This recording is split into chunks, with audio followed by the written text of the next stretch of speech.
So I have a story to tell you today. This experience I had a couple years ago. I took these guys out. I had them for 2 mornings in a row, and they're longtime customers, and we had a great day. Caught them a bunch of fish. They had a great time, and just getting ready to wrap the day up and have one more board take off. Nice fish, peel and drag.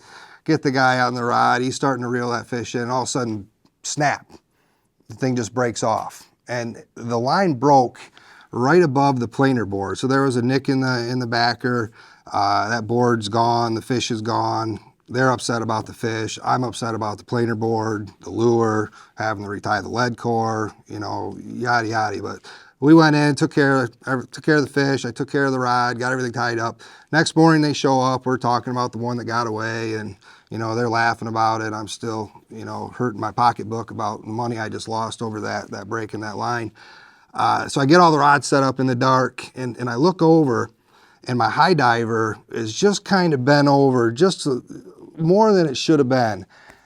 I said, geez, did I tangle that on the set? Did I put my copper into that, or something's not right? So I picked the rod up, and I could feel a little head shake on it. I'm like, no, there's something going on here.